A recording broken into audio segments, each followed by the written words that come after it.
Have you ever noticed that small money problems never stay small?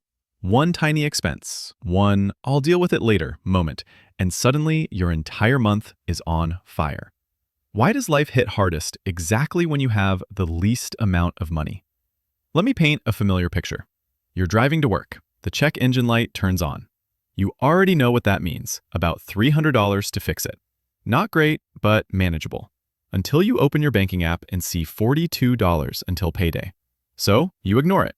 You turn the music up. You hope it goes away. 2 months later, the car dies on the highway. Tow truck, $200. The original issue destroys the transmission. $2,000.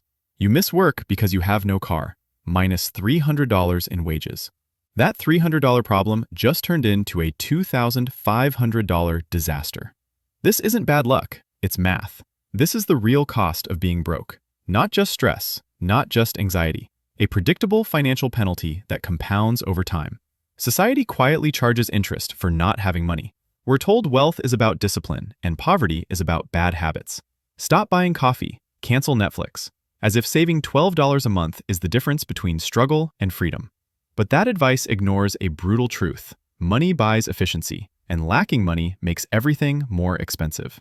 There's a concept called the boots theory. A rich man buys $50 boots that last 10 years. A poor man buys $10 boots that fall apart every year. After 10 years, the poor man spent $100 and still has wet feet.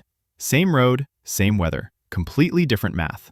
And this isn't about boots in 2025. It's about toilet paper. If you have $50, you buy in bulk and pay 50 cents per roll. If you're broke, you buy a small pack at $1.50 per roll. Same product, triple the price. That's the poverty premium. Now let's talk about banks, because this is where it gets ugly. If you have $10,000 in your account, banks treat you like royalty. No fees, perks. If you have $20 and a $25 charge hits, you get slammed with a $35 overdraft fee. You borrowed $5 for one day and paid $35. That's a 700% interest rate.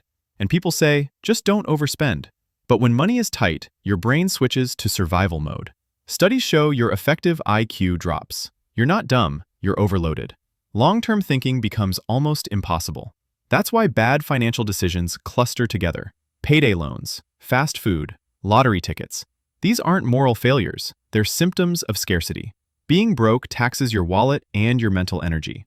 Scale this up to cars. A wealthy person buys a reliable used car with a low-interest loan. A broke person buys a clunker at 24% APR. They end up paying $15,000 for a $4,000 car, and it still breaks before it's paid off. That's not irresponsibility, that's a trap. Housing works the same way. Renters pay more per month than homeowners and build zero equity. You're paying full price forever. Owning is cheaper long-term, but only if you can afford the entry ticket. And here's what nobody talks about: time. Laundromats, long commutes, multiple buses to reach affordable stores. Poverty steals hours from your life. And time is the one asset you can't refinance. So what's the escape? Not getting rich overnight, not crypto, not hype. The real goal is building a buffer. That first $1,000 changes everything. Problems stop turning into emergencies. With a buffer, you stop paying the poor tax. You fix issues early. You buy once instead of twice. You lower insurance costs.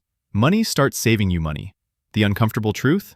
The system profits from you staying reactive. Late fees, overdrafts, convenience charges.